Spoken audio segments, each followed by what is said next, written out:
Welcome back to my channel. Today we're going to be making chin chin. The first thing you need is flour, and you have to sieve that into a bowl. I used a set of measuring cups where the measurements are written boldly on it. It comes as a set of cups and spoons. I was tired of sieving my sugar, so I had to grind it to make it smoother so I could sieve. This is what it looked like. Also, you need your baking powder. Cinnamon is also very important if you like the smell, and some nutmeg. I just like the way it smells when I eat my chin chin. So you mix all the dry ingredients together, and then you need an egg, or as many as you need according to your recipe. You also need butter or margarine. I use margarine for this. You want to melt it, and it's part of the liquid component of your chin chin. So I heated it up and continued mixing it until it was completely melted.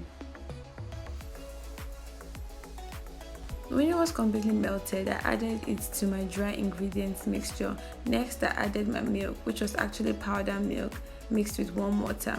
Then you mix your dry and wet ingredients together until the consistency you want. This is what it should look like, and you allow it to rest for a bit.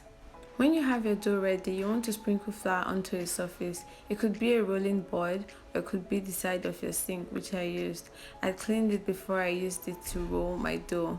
Now I divided my dough into halves and quarters until it was small enough, and then I started rolling. Continue to roll until thickness that you want. It depends on how you like your chin chin. Really thick or really thin, it's your choice. And that's what I did. After rolling for a bit, the next is for you to slice it into whatever shape you want. A lot of people have slicers for slicing dough and other things, but I used a knife because I don't have that, and it worked pretty well. If you want the shape I use, just follow. You slice the long parts first. You can decide to cut it first as longer pieces in whatever direction you choose to go. Then you pick 2 to 3 slices and cut them into smaller bits, just like I did in this video. Now you can decide to cut it as long or as short as you want. Chin chin comes in different shapes, and I'm going to be showing you the different shapes. Choose whatever you like. This is my favorite, so this is what I did. You could roll them into smaller balls. I used to love this as a child, but now it's just too much work for me. But if you prefer your chin chin like this, you could do this.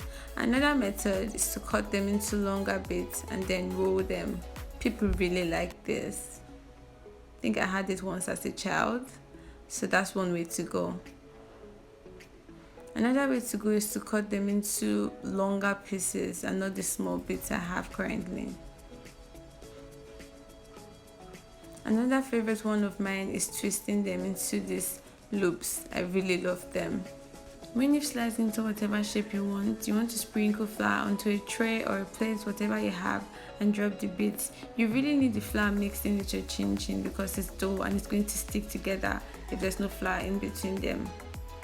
Next, you want to heat up your oil. I use groundnut oil, but you can use any you want. When you feel it's hot enough, you could use a thermometer, by the way.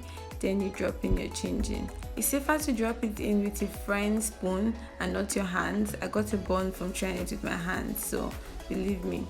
Immediately you put your chin chin dough into the hot oil, you need to stir continuously with your frying spoon. You could take a second or two of stirring, but you need to do it continuously so that every part of it starts to brown. And when it browns into whatever shade or color you like your chin chin, you could stop, get it out, and move into a filter. I like my chin chin really dark brown, so I continued frying until it was the color I wanted.